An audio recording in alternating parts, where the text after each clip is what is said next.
What has happened to the main cast of The Girls Next Door after the hit 2000s television show where an 80-year-old Hugh Hefner used to date multiple women 60 years younger than him? It's really exciting to go to these big events where you go down the red carpet and they want to interview Hef. How's life treating you? What do you think? What my role involves is just standing there and smiling and looking like a nice little first lady astronaut's wife and not acting up or doing anything stupid. Did you ever get your hands on Leia's buns? Right here. Holly Madison, Kendra Wilkinson, and Bridget Marquardt have gone on to have quite an interesting journey after the starring in the show as co-girlfriends, including multiple spin-offs, Mountain's abuse allegations against Hefner, a bitter feud between two of the girls, and even Hefner himself reaching out to one of them in a dream as a ghost. Let's take a journey down memory lane. The Girls Next Door was a reality TV show that ran for 6 seasons and aired on E! Between 2005 and 2009. It centered on the friendship and rivalry of Hugh Hefner's 3+ blonde girlfriends living in the Playboy mansion. The 3 main girls were Holly Madison, aged 25, Bridget Marquardt, aged 31, and Kendra Wilkinson, aged 19, as at when the show officially aired for the first time.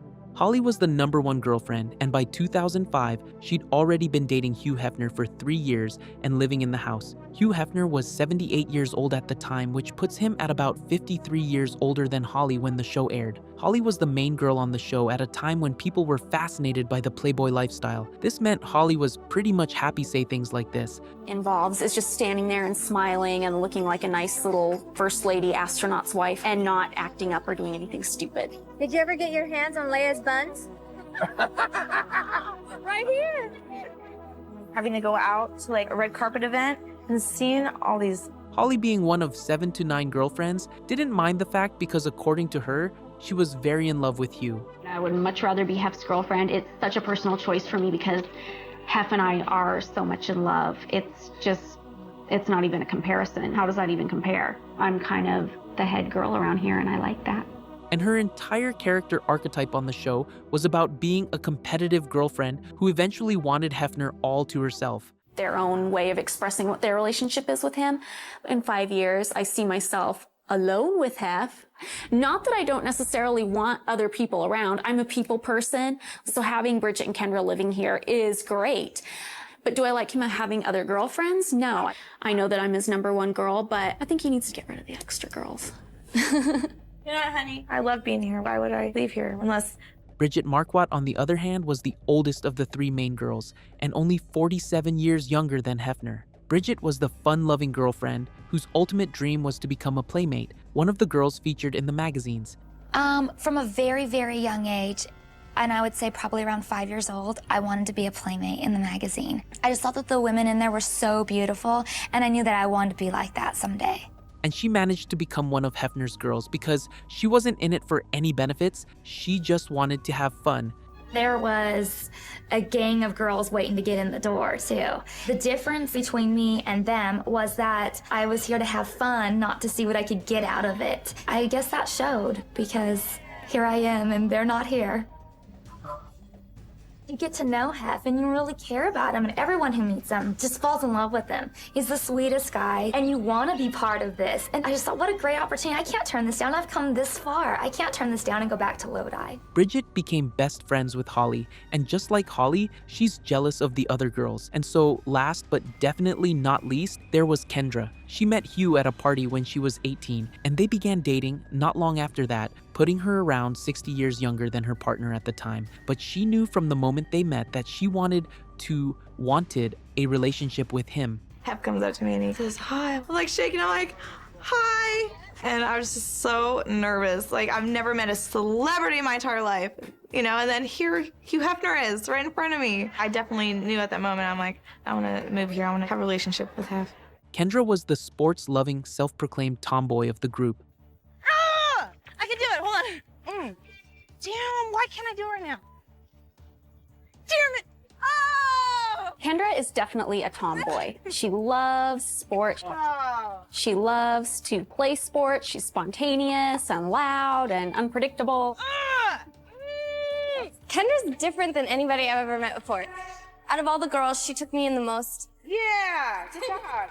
Kendra's definitely not a girly girl, that's for sure. She's a tomboy. Okay. Together, these three distinct characters lived in the Playboy mansion, and the Girls Next Door crew followed them around for the next couple of years for 5 to 6 seasons of television. It's fair to say, this show, even in its concept, was controversial, extremely offensive, scandalous, harmful, and so on. But above all else, it was insanely successful, growing into one of E's highest viewed TV shows ever at the time. So, what happened to the girls after they left the mansion? Well, almost immediately, all three girls were pitched by executive producer Kevin Bush to the network for spin-off shows in 2009. Just add Bridget. The spin-off centered around Bridget Marquardt was the poorest performing one of the three. A pilot for the show was filmed, but the man himself confirmed on Twitter that it wasn't getting picked up by the network. Holly saw more success, however, with her spin-off show, Holly's World. It was focused on her busy life, following on from her move to Las Vegas, where she starred in a burlesque show called Peep Show. Even prior to that, Kendra Wilkinson got the most successful spin-off show by far. Named simply after herself, the show focused on Kendra's struggles, balancing her buoyant lifestyle and past with her newfound reality as a housewife after starting up a relationship with Hank Baskett, who she eventually married in the season 1 finale. The show outperformed the original TGND series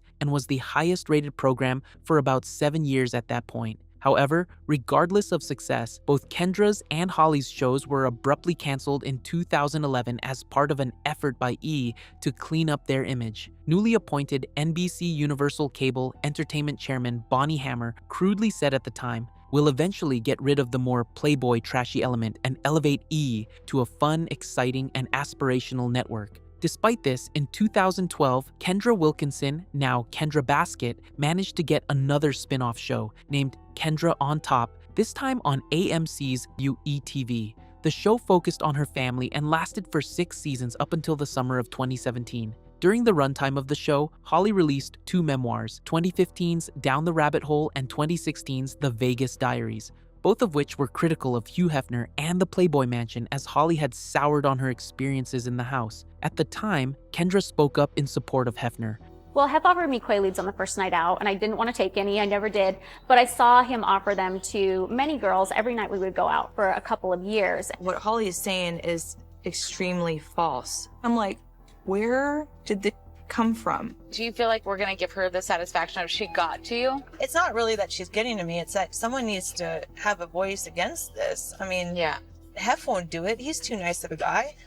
I'm like, this is just weird how someone can get away with such a thing. This was part of a wider beef between Kendra and Holly, which has unmistakably shaded both of their careers post their stay in the Playboy Mansion. Bridget, on the other hand, led the most quiet life both during the show and after it. What many people still don't know till this day is the fact that Bridget was married for almost the entire time the show was airing. She got married to a best friend in 1997 when she was 23 and wouldn't get formally divorced until 2008. In a 2007 interview with Star Magazine, she explained the situation. "Well, I am in the process of getting divorced, but we are good friends and we've been good friends, and he was totally supportive of me coming to LA. There was just never any reason to make it final. We were good friends. Maybe we'll get back together. I'm happy doing this. I have a relationship with Hef now. We still talk on the phone. Hef's known from the start. You're actually the very first person that's even asked me about it. I'm 33, so if I hadn't have been married,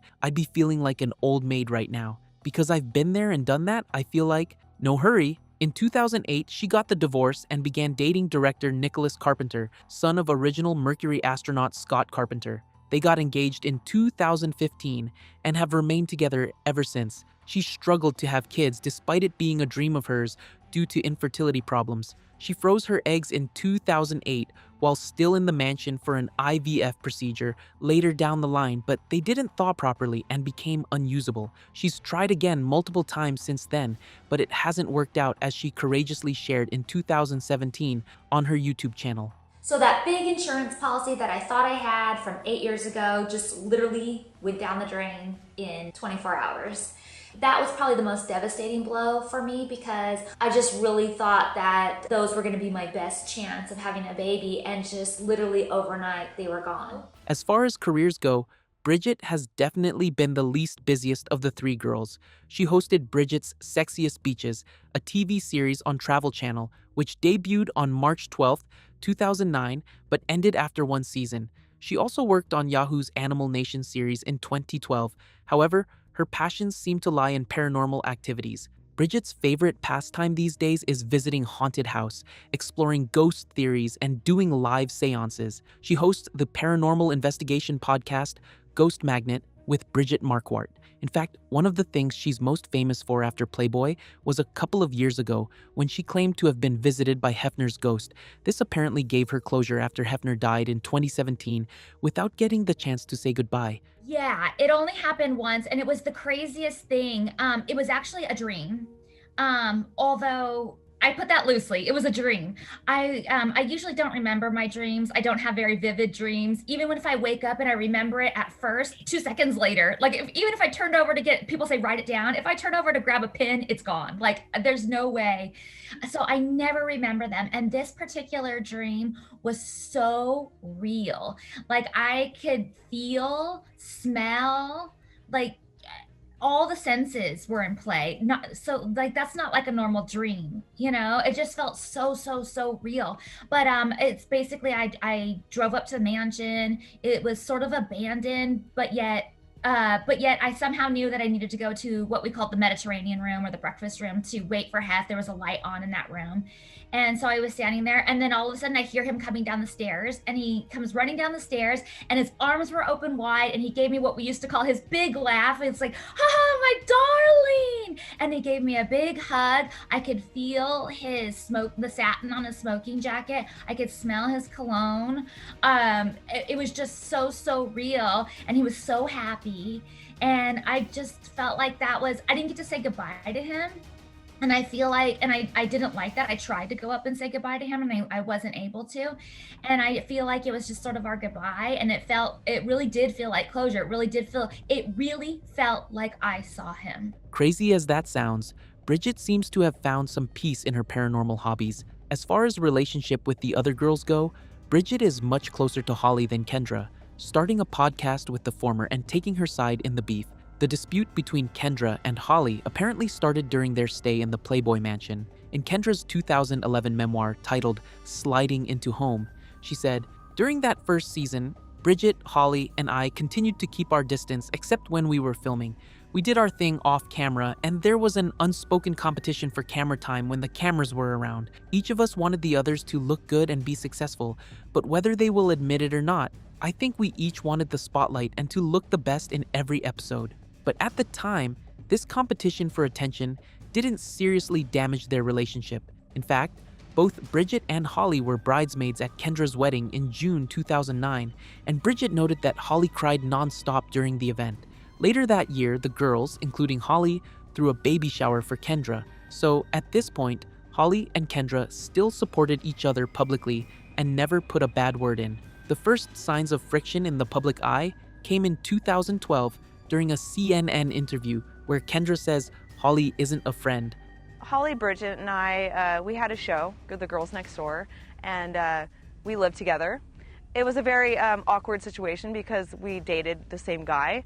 So it's not like it was like a sorority house or like a sisterly bond. It was, you know, it's a different thing. So it's not like we were never even really friends to begin with. We all just kind of lived together and knew each other. So we're all in each other's like lives, and we don't really we're different. Wonderful. I love your I've never been a Playboy girl. Okay, in the first place. Everybody, I lived there, but I was never a Playboy girl. I was always a tomboy, and I always stayed true to myself, and that's why I'm still here in the public eye, because everybody knows I'm down to earth, and I've always been true to myself, and that's what my fans love to see. Holly would make no direct statements in response to Kendra until 2015 with the release of her memoir, but in the meantime, lots happened for both girls in their personal life. Holly had her first child in 2013 with partner Pasquale Rotella, whom she started dating in 2011. Later in 2013, Madison got married to Rotella with Bridget, serving as a bridesmaid, and tellingly, not Kendra, Kendra, for her own part, survived a pretty nasty car crash in 2013, the details of which got confused in the wider media, with lots of people believing she suffered a stroke as a result of it. She went on Larry King to clear up the rumors. What about those rumors of a stroke? Clear it up. Well, I recently got in a car crash, and it was a pretty bad one. I blacked out and everything. Well, they hit from behind? No, it was pretty much head on. I went to the hospital, and they asked me to get a CAT scan. I'm like, you know what? How long ago? It was a couple months ago. And I said, yeah, I might as well take the CAT scan just to see. And he's like, oh, you don't need it, you're fine. I'm like, no, I'd rather do it. So he came out with the results, and he's like, oh, there's something abnormal that came up. It looks like you have had a stroke. And I'm like, what is, okay. I don't remember feeling anything or. No memory loss, no. So no paralyzed, no. No, but specialists looked at it, and they're like, it actually looks like you're fine. So I'm like, okay. So they read the CAT scan wrong? Well, they said the fluid built up in one of my glands, and it looked like a stroke, but it actually ended up being just fluid. So how do you feel the fact that the outlets were reporting that you had a stroke? You know what? That's what media does. Media does that, and my show, Kendra on Top, I had an episode about what happened. So I cleared it all up for that. And that's the thing, I would rather have control with my show and tell the exact story than have the media tell it for me and screw things up. So they just got the wind about the episode, and they said, oh, I had a stroke, which, at the end, I didn't. Okay, good. I'm happy for you. Thank you. And no injuries, post-injuries? No, everything's great. With that said, a lot of the heat between Kendra and Holly truly kicked off following the latter's release of her 2015 memoir. Holly didn't hold back, describing Hugh Hefner as a manipulator, that he ran the Playboy mansion like a cult or a prison, and that he used to offer her and the other girls drugs regularly. Would you like a Quaalude?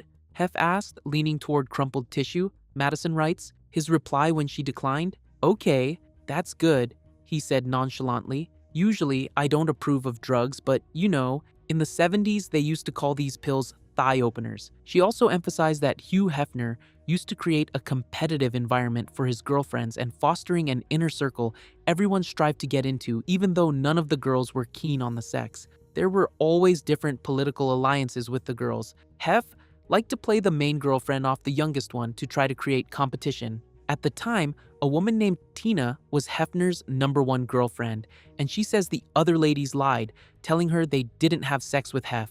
They didn't want the judgment that came with it. Later, Hefner's flame, Vicky, recruited her for a romp, which she accepted, getting a graphic taste of life in the Playboy mansion. As Hef's girlfriend, Tina led me into the bedroom. I stumbled over and weaved through massive piles of junk covering the floor. Ceiling-high piles of videotapes, stuffed animals, art, and gifts littered the room. It was like an episode of Hoarders, but perhaps in his case it would be more appropriately titled Hoardares. 2 huge television screens projecting graphic porn lit up the otherwise dark bed. In the middle, a very pale man was tending to his own business, if you're catching my thinly veiled innuendo, and puffing on a joint before passing it around to the nearest blonde. The girlfriends, in various stages of undress, were sitting in a semicircle at the edge of the bed, some kneeling, some standing, some lying down. This was clearly a personal harem for Hugh Hefner. That much is obvious just by watching the show, but seeing it described in raw details like this really conveys how terribly inappropriate all of it was. According to the memoir, Holly's breaking point came when she spent a supposedly platonic evening with Chris Angel, only to be accused of cheating by Hefner. When she then made it clear that she had plans to leave the Playboy mansion, Hefner tried to buy her loyalty by including her in his will. It was there, in black and white. The will stated that $3 million would be bestowed to Holly Madison at the time of his death, provided I still lived at the mansion. At the time, it was more money than I'd ever know what to do with, but I didn't want it. I actually pitied him for stooping to that level. I couldn't help but be offended. Did he really think he could buy me? I put the folder back on the bed, just as I had found it, and never breathed a word of it. That is, until now. I'm done being afraid of people. I don't have any loyalty to Hef. I haven't talked to him in 4 years, so there's no reason to reach out now. Besides, it's the truth. There were a bunch of other allegations in the book, such as Hefner not letting any of the girls talk to the male staff, have outside boyfriends, or wear red lipstick. Given the extreme nature of the claims, Hefner, who was still alive at the time in 2015, swept them aside, claiming Holly was attempting to rewrite history. Over the course of my life, I've had more than my fair share of romantic relationships with wonderful women. Many moved on to live happy, healthy, and productive lives, and I'm pleased to say, remain dear friends today. Sadly, there are a few who have chosen to rewrite history in an attempt to stay in the spotlight, he tells E! News in a statement. I guess, as the old saying goes, you can't win 'em all. As for Kendra, Holly had some incredibly direct shots sent at her in the book.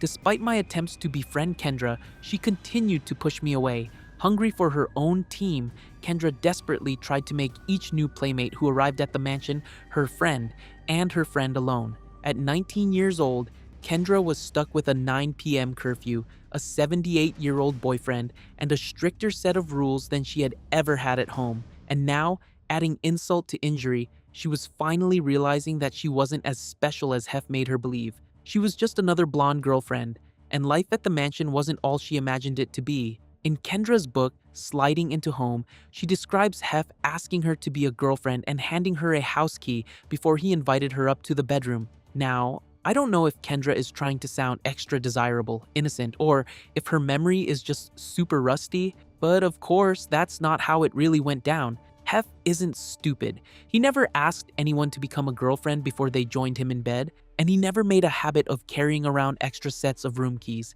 Kendra had apparently given an interview to a tabloid explaining that she wasn't friends with either of us, herself and Bridget Marquardt, as if she were somehow better than everyone else. Of course, I wasn't going to stoop to her level and address this only on social media, so I decided to text her how I truly felt, that she was a coward, and that she tried to act like the real girl on TV.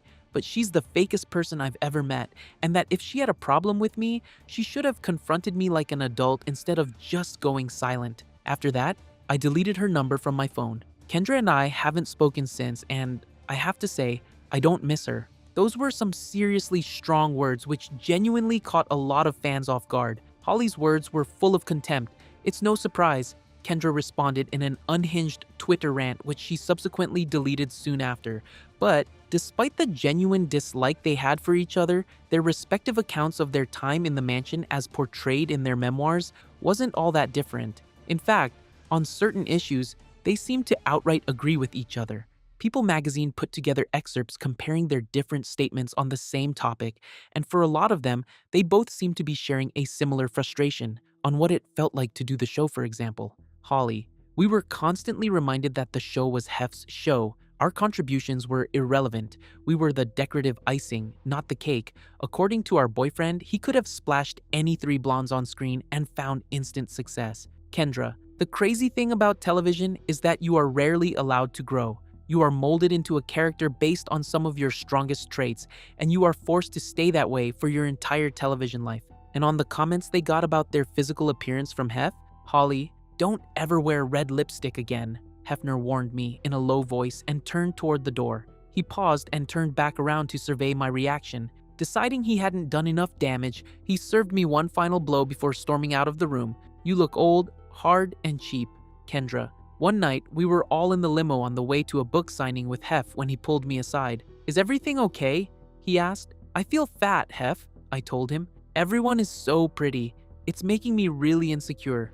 Well, you look a little bigger, he said honestly. Maybe you can go to the gym.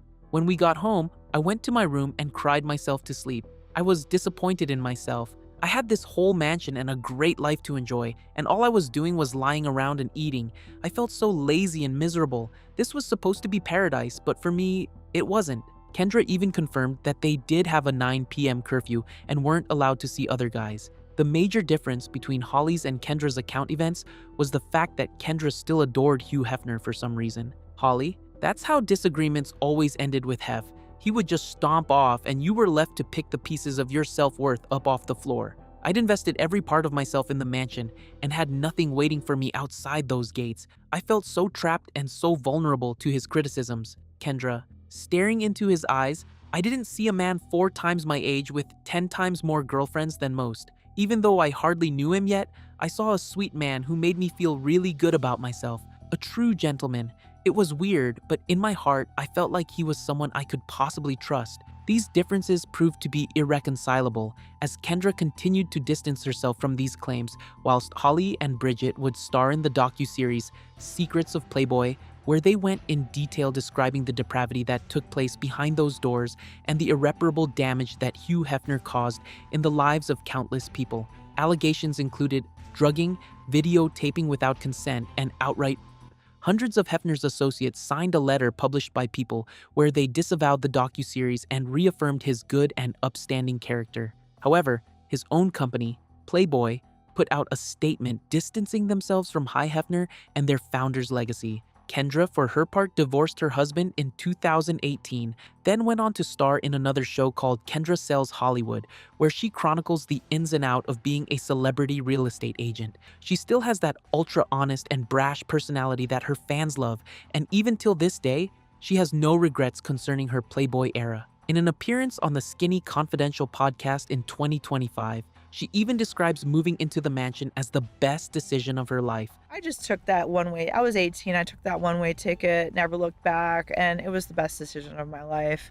And living at the mansion for me was a safe environment. It was a healthy environment. I got room service 24/7. I could eat whatever I wanted, and I would eat healthy. I would have chefs making me salads like every 5 times a day. Like anything I wanted, I got. And the parties were fun. They weren't even. I've been to worse parties outside of the mansion than I ever did. Holly, as usual, has gone the opposite route, revealing even more unethical and abhorrent details of her time in the Playboy mansion, like the fact that she or any of the other girls who starred in the show didn't have a contract of any kind until season 5. Once the show started, we were expected to be represented just by Playboy, so we didn't have any of our own representation. Even when contracts came up, we weren't allowed to have our own attorney look at the contracts. We just were expected to sign right then and there. Like my co-star, it was weird. We didn't even sign contracts until right before season 5. So we went 4 seasons, no contract. No, that's what I was gonna. No, you're saying you're in a reality show. Mm-hmm. You are being filmed in a private home. Yeah. Day after day after day, and you have signed nothing. No contracts, nothing. Yeah. Had you signed anything to be in the mansion? Had you signed No. something? So you have not signed a document. No. As far as you know, you come to the house and then you decide to live in the house. You are receiving $1,000 a week. You are required to be there at certain times and do certain events. Then you are on a reality show and you've never signed anything. No, nothing. Not until right before season 5. Wow. She even described how Hefner yanked Bridget out of the shower to get her to sign the contract. She had said, I think, to have secretary, who had been the one who called us initially and told us we all needed to sign. She said, well, I want to have an attorney look at this. And, she's going about her day. She's in the shower and Hef comes into her room, is yelling at her, opens the shower, literally yanks her out of the shower and says, you need to sign this fucking shit right now. He said, you're the last one. Everybody else has signed, which I don't even know if that was really true at the time. She's sobbing, saying she doesn't want to sign it. She wants somebody to look at it. And he's just told, you're the only one. Everybody else wants to do this. You're the only one holding this up. You need to sign it now. And she's like, okay, let me get dried off. More details like this can be found on the podcast she co-hosts with Bridget. As far as her personal life goes, Holly, who's now divorced, lives with her 3 kids, and although she prefers to keep her dating life private these days, it recently got out that she was indeed seeing someone new. So, what about Crystal Hefner? Crystal Harris joined the main cast of The Girls Next Door in 2008, right as Bridget, Holly, and Kendra were dipping out, and she went from being one of his girlfriends to eventually becoming his wife for the last 5 years of his life between 2012 and 2017. She was by his side when he did die, and in the recent years, she's come out with her own story of her experience with Hugh Hefner. In that Daily Mail interview, although she wasn't intent on dragging Hefner's name through the mud, she was aware of the reality of his nature. The book is called Only Say Good Things. This is what Hefner asked Crystal to do after he died, but it's not a request she can fulfill. I was so Team Hef, she says, and I still am to a certain degree. But she knows her forthcoming memoir will depict the Playboy boss as a misogynist, a narcissist, and a codependent, controlling presence in her life. Her husband, whom she met when she was 21 and he was 81, dictated precisely what shade of nail polish she should wear: pink, pale and sheer, never matte, and gently tapped her on the head when her roots were showing.